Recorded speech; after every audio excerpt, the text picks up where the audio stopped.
تواضع نہ ہو، انکساری نہ ہو، عاجزی نہ ہو، دوسرے کا احترام نہیں ہوتا۔ احترام نہیں ہے، اعتماد نہیں ہے تو آپس میں اتحاد اور اتفاق قائم نہیں ہو سکتا۔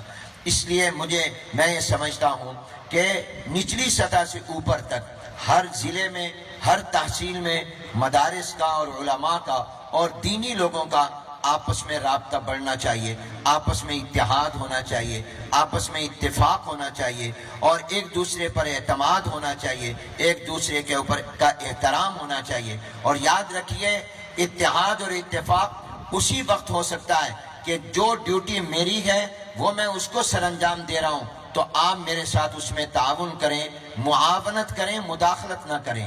تقسیم کار کے اصول کے تحت آپ جو کام کر رہے ہیں میں اس کام میں مداخلت نہ کروں، میں معاونت کروں۔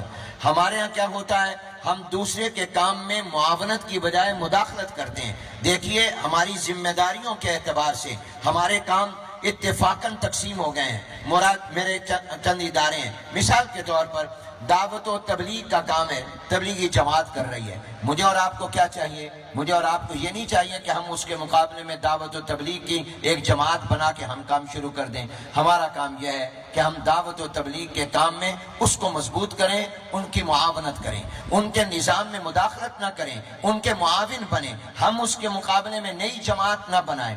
عالمی مجلس تحفظ ختم نبوت وہ مسئلہ ختم نبوت پر کام کر رہی ہے، ہم اس پر ان کا تعاون کریں، اور ان کا تعاون کرنے کے لیے ہم ان کا ساتھ دیں۔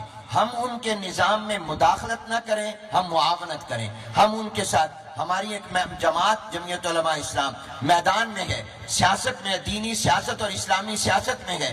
یہ اس میدان کی چیزوں کو جو وہ جانتے اور سمجھتے ہیں وہ میں نہیں اور آپ اور جانتے، وہ دن رات اس میں مبتلا ہے، اور مبتلا بھی کی رائے زیادہ معتبر ہوا کرتی ہے۔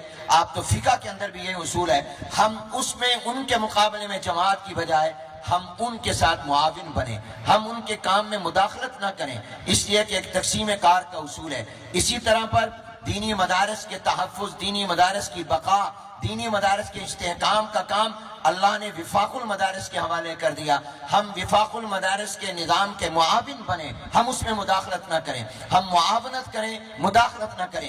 جب تک ہر ایک اپنے اپنے دائرہ کار میں رہے گا اور اپنے دائرہ کار میں کام کرے گا اور دوسرے کے دائرے کے اندر دخل نہیں دے گا بلکہ معاونت کرے گا، تو پھر یہ اتحاد اور اتفاق اور اعتماد اور احترام کے رشتے مضبوط ہوں گے۔ اور اگر میں دوسرے دائروں میں جا کر مداخلت کرنے لگ جاؤں گا تو معاونت کی بجائے، تو پھر یاد رکھیے اتحاد اور اتفاق نہیں قائم رہ سکتا، اور اس سے طاقت مضبوط نہیں ہوگی بلکہ اس سے قوت اور طاقت کمزور ہو جائے گی۔